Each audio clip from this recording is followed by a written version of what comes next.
is very strict around the 10% plus or minus. So all you could get away with is making Banks Spinach the lowest of the minus 10%. They're very strict on that. The only way you can have it different is if it's an isolated community. That's right. Well, but I agree with you. It makes it really, really difficult in how we integrate it. Your numbers around the maps is actually making it really hard for us to follow what we were discussing with Councillor Jones around putting the feedback people have said around their communities of interest into the maps, into the boundaries. Yeah. And that's why we've come to you today for a steer on what we should do. All right, so I've got Andrew next.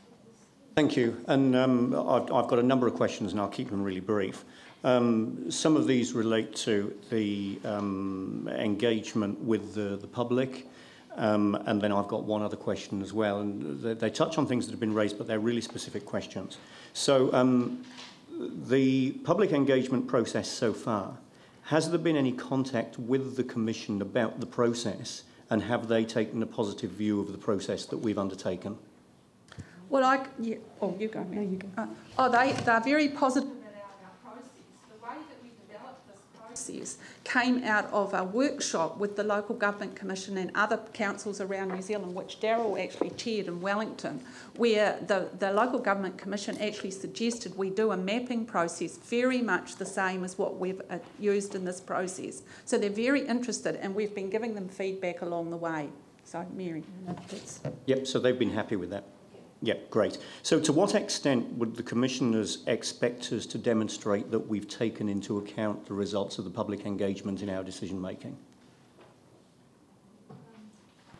Well, the Commission and the guidelines, again, which are very clear, said that there needs to be 3 steps, which is first identifying communities of interest, then giving effective representation to communities of interest, and then considering fair. So in their guidelines around determining communities of interest, how communities see themselves as one of the criteria that you would use. So they would consider it a key consideration. Okay, great. Not the only one. Now, just thinking in terms of the recommendation, option C, retain the current member population ratio of approximately 1 to 26,000. Does that mean that we would end up with the same 13 councillors we've got at the moment? No, some of you might be voted out.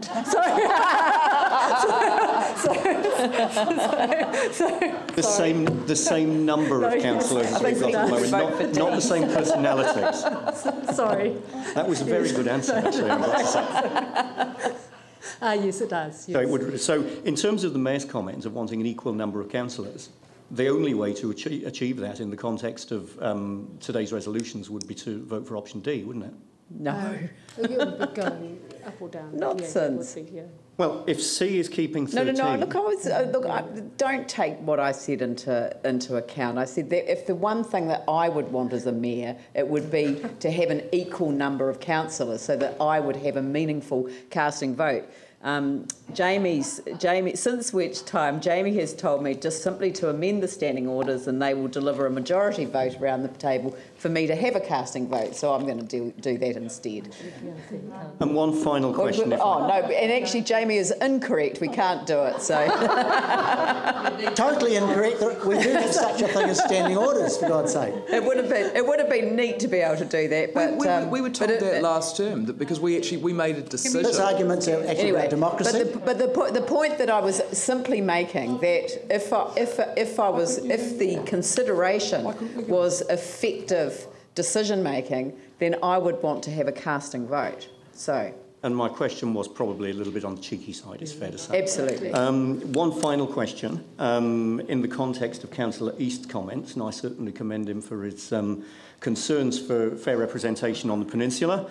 The only way to achieve a peninsula that wasn't drowned out by a large urban population, so to keep the urban population as small as possible in the context of the decision that we've already made around option B, would be to increase the number of wards, wouldn't it? There's now no other way that we can do that.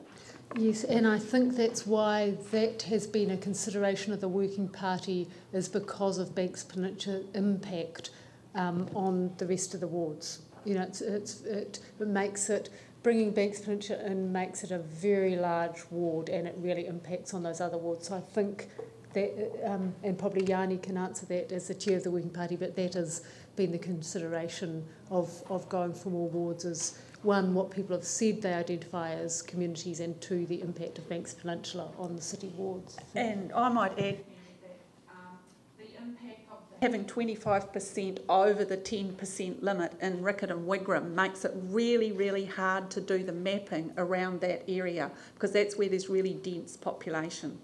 So it's and plus really, there's an absence of people in the CBD at the moment, right, which will come back and over time. And because you can only use the 2013 census, that's a real problem. But you can create more wards without creating an increased number of councillors, because you can have single council law wards. That's right. Yep. You So don't that have is to an have the option. same. That's an option. Yeah. That is an option. And because if you do that, say for example, instead of having 7 wards, you had 8 or 9 wards with 1 councillor each, then that would, or even 10 wards with a councillor each, that would be 10 councillors.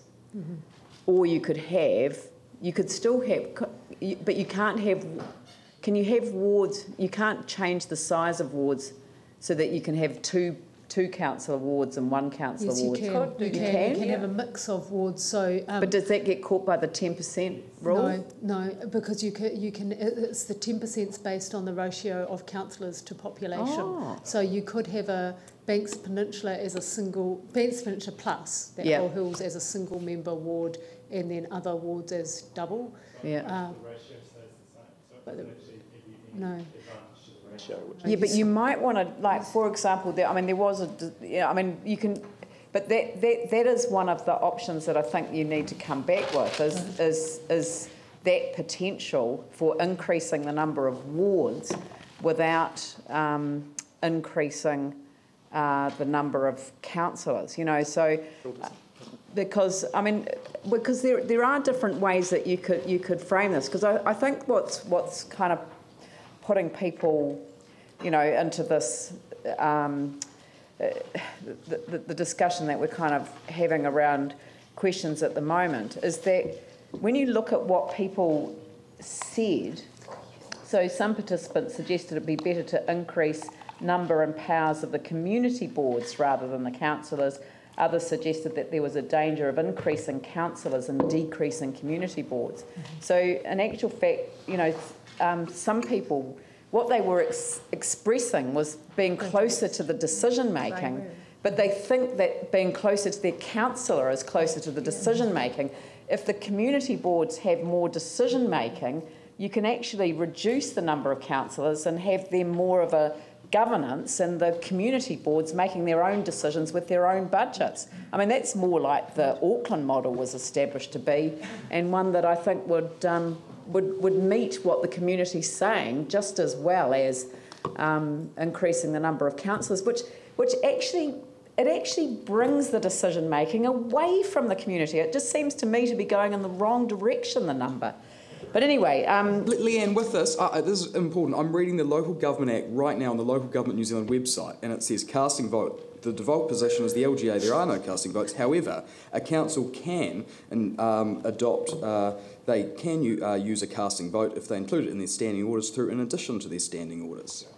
I'm reading the Local Government Act website right here. Anyway. It's getting ridiculous. Anyway, but it is a side issue. Raf, you were next on my list. Sorry. Can we just get a process for questions and debate? Raf? I'm going to ask a question, not debate. Can we reduce the number of councillors? What was that, sorry? Could we reduce the number of councillors to, say, 12? You could. There's been no feedback suggesting that, but you could do that. So what I'm saying is if we bring Banks Peninsula into a normal-sized ward, then obviously that council disappears and we're left with 12, and then we have an odd number in the chamber, which means we don't get this voting issue. So we can do that. Yes, it does make your community boards a little more difficult to structure, but anything's possible. Yeah.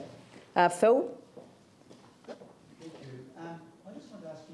In terms of numbers of councillors and more than current, would the Commission take into account the fact that Christchurch is in a very different position from any other city in New Zealand. That in fact we've got huge earthquake recovery, which involves a lot more parameters around governance, and also more hours. So I'm really basically saying, look, would the Commission take into account that in fact the stated workloads of a lot of councillors is actually too high? We were just conferring with it Yes. that we believe that under the guidance of effective representation, the ability for councillors to effectively represent their communities based on how far they've got to coverage, how much work they've got to do. We think it could be a consideration. Okay. And I might add on there, we set that up right from the first memo that we drafted for the CE to set out at the start of this process. And if you have a look back at that, we addressed why this is such a unique representation review for Christchurch at this time, and we clearly put that in there. So we can, and we've been discussing that in the preliminary consultation. Quite a lot of people talked about that sort of thing. So I think you could make that argument at the Commission. I most certainly do. Yeah. We So also did ask sorry. if we could delay this until our population stabilised, and other things were settled, and we were very clearly told, no, this is a statutory process, there's no room to stop it or change it. Yeah. Look, thank you. And look, my other question is, if, for example, and this has been suggested, that council was to ask for a reduction in the number of councillors, for example, and clearly that would be against what the feedback which is referred to in paragraph 4.46, the majority of feedback, support a lower ratio of population. If council, say, make a decision like that, can the Commission then question our process, and can the Commission then make a very different decision from what we might recommend as a council? Like they did in 2003? They did, and with some... Or 2004? Yes, they did, and the results weren't... And so could there then be concern that, in fact, the city and the council too end up with a result far less than perhaps anybody might have wanted? Like what they did in 2004. Yep. That's exactly what happened in 2004. Yep. And what happened was that councillors objected to their council's recommendation. Councillors appeared in front of the Local Government Commission and argued against what the council had recommended. So unless we can come to a conclusion that not only has support around the table but has support around the city, then we could find ourselves facing exactly the same thing. The Local Government Commission halved the numbers of councillors by banging two wards together in a direction that ignored where their centres were. So my question really too then, just to get it answered by the staff too, is if in fact we don't follow the processes and take into account the community's views, could in fact the Commission decide against us? Only if someone appeals. No, I just want the staff to... without the staff, anyone appealing, just on themselves. No, if no one appeals, we make the decision. I see. Yeah, it has to be appealed. They could then take but that... only if it's appealed. So I'm not... Okay, and so if it was appealed, would they take that into account? That we in effect are required to follow or should be following due process? Yes, due process. Due process doesn't mean agreeing with or agreeing with the interpretation of what people have said. So we need to explore that, and when we actually have our hearings on the actual one that we notify, we will get to explore those and test those with individuals who come before us to present their submissions. And also, just to add to that is, when we come back with options, you will need to explore the advantages and disadvantages and everything of each option before you determine your proposal. That's right. So, but when we go out with the proposal, we get feedback from the public at that point, and we can hear what people are saying. That's right. Because I'm really interested in exploring and teasing out what is meant by being closer to the decision makers. Because if we can get the delegations right, then being closer to the decision makers actually suggests more community boards, not more councillors. Paul? You raised a good point, and it came about by the comment with regard to the councillors going and actually protesting to what was being put forward by the council. So in that same statement, does that mean if we go through this process and we get a councillor or two that go along and protest, we could end up in the same situation? Yeah, so absolutely. I'm asking, can we actually, as individuals, go and actually protest against, appeal against it? Yeah, appeal. There's nothing to stop individual councillors from appealing as long as they were an objector to start with. So, Paul, you've done, Tim, and then Yanni. I just think we're going around in circles. We've had a few red hearings. We've got a move and second. I'd actually like to move on this. Thank you. Well, I'm happy to move to debate. Have you got a question? I was going to concur with Tim. I think the only point I wanted to make as chair of the Working Party, we're simply trying to get a preference so we can do some mapping options, because we're spending a lot of time going around in circles. Until you resolve the peninsula issue, you have such a wide range of different scenarios, and really what we're trying to do is get some preference from the council so that we can come back with some options with all the sorts of questions you're asking, whether it's remuneration, whether it's a number of community boards, size of community boards, etc. But and so we're probably getting more into the debate. So maybe I should just start the debate now. Yeah, you start the debate. And I've had a few points of order called on me today and over the last few days, and I'm respectful of the fact that this is a really important issue for this council. So I think it's good that you've got lots of questions. It is always helpful to get those questions at the informal or come to the Working Party, and we were very open about having people come and try and understand what we were doing. I just want to make several points in regards to why I'm supporting D, because I went into this process with a completely open mind.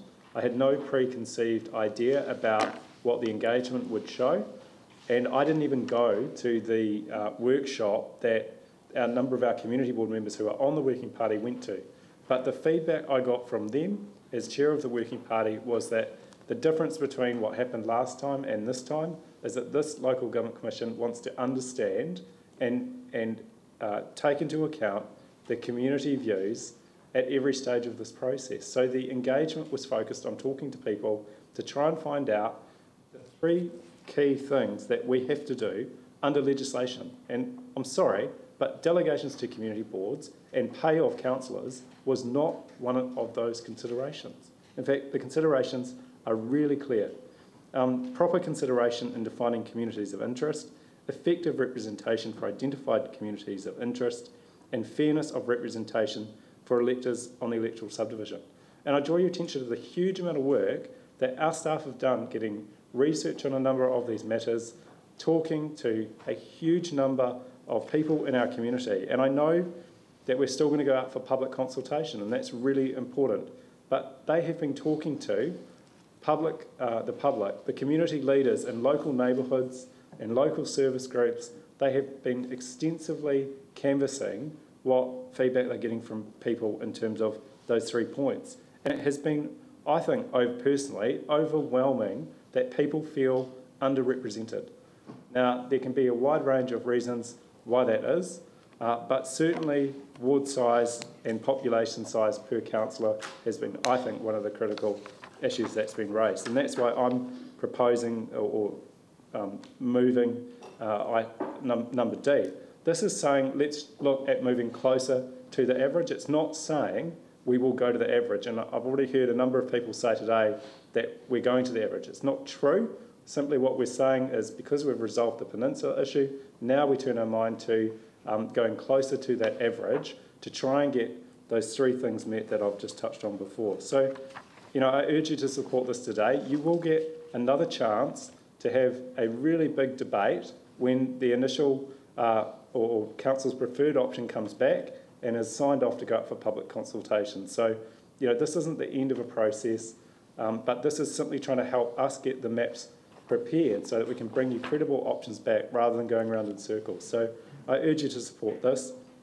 I conclude by saying, I'm hugely supportive of community boards, but the delegations to community boards are at the whim of the City Council. It is not something that the Local Government Commission can determine through this process. And history has shown us in this city, when our council was cut in half, that relying on community boards to pick up the slack was simply a pipe dream. In fact, what happened was, and comments were made as part of that decision that we had community boards and they would pick up the workload, the community boards got resourcing cuts, they didn't get the support they needed from the council, they didn't get the increased delegations, they lost delegations, and they ended up being, I think, more ineffective than what they should have been through that process. They even got pay cuts as well, even though their workload had doubled. So we are in a new environment. We have, I think, a new local government commission who have set out a really clear pathway forward, and this report is really trying to get some direction to respond to what the community have engaged with us initially, and there's still a lot more work to happen. Andrew? Thank you. I'd like to start off just by addressing a couple of points that have been raised in the discussion and the questions so far. The point that Councillor East made earlier around fair and effective representation of the peninsula can only be addressed by more and smaller wards. I speak to the point that Councillor Johansson made. We're saying closer to the 1 to 16,500. That could be as little as one councillor, so that could be as little as taking it to 14. I'm concerned that any conversation about the number of councillors has been reduced. I'm definitely very concerned about the concept of Banks Peninsula being abolished as a ward or swallowed up into a huge urban ward, and the people of the peninsula would probably be even more concerned than I am. And this is the sort of thing that almost certainly could lead to appeals and so on. So I think we need to be very, very careful about all of that. However, one of the things that has come up in the debate that I would favour would be a consideration of looking at Banks Peninsula, possibly the extended Banks Peninsula, as the ward that maybe, or one ward that perhaps had one councillor rather than two, if we go down that track, as a way of achieving that fairer representation. So I note the comments in the report around the people, the way that people have said that they want to be represented, around their view of fair and effective representation. Paragraph 2.7 in the report, residents are saying that they want better representation, more councillors, smaller wards, better relationships with their councillors, which may well translate into increasing the number of wards and the number of councillors. That would seem to me to be logical if we're going to respect what the people have said. Now, we've heard that we should have regard to the results of the engagement. The Commission will be looking for alignment between the results of the public engagement and the decisions that we make. Again, that would point in favour of option D today. Now, I don't know what the right number of councillors is, but what I do know is that we do need the full information in front of us in order to make that decision. And we need to see those maps. We need further work to be done. Staff have said to us that they need flexibility to do that further work once they've got the guidance from today. So making a decision that saw that fixed on 13, which is what option C is, wouldn't, in my view, give that degree of flexibility, and staff's answers to questions has also suggested that. So in terms of what the Commission would be looking for, alignment with the engagement, in terms of what our own staff are saying they're looking for in terms of flexibility, that all points towards support for option D. Now, I'd now like to make some comments on the status quo, which of course is what option C is. Councillors' workload is significant. It wouldn't be unusual for me to be working 15 hours a day, and it wouldn't be unusual many weeks for me to work 7 days a week. And that's actually reflected in a number of things that we see in the way that we do our work. It's reflected in councillors' attendance, not only at formal meetings, but at informal meetings as well. There have been instances where meetings have had to be considered for cancellation due to lack of certainty of people attending or lack of a quorum, where we've been waiting for councillors to come from another meeting so that a meeting can start. Regular occurrences of councillors leaving one meeting early to arrive at another meeting late. Apologies for late arrivals and early departure are commonplace, and there have also been occasions where the chair of a meeting has decided it would be poor practice for a decision to be made at that meeting despite there was a quorum because it was felt there wasn't a fair representation of members present. There have also been examples of meetings where there's been no chair and a chair has had to be nominated from within the floor of the meeting. All of these things point to the fact that councillors have got a huge workload which is affecting their ability to attend meetings and in turn because we're spreading ourselves far too thinly. That again points in the direction of needing more councillors to spread that workload so that it's achievable and can be spread in a way that we're able to actually do what we were elected to do and meet the needs of the people that elected us. And I'd imagine that that will be one of the things that's driven what we've heard in the engagement, that people want a closer relationship with their councillor.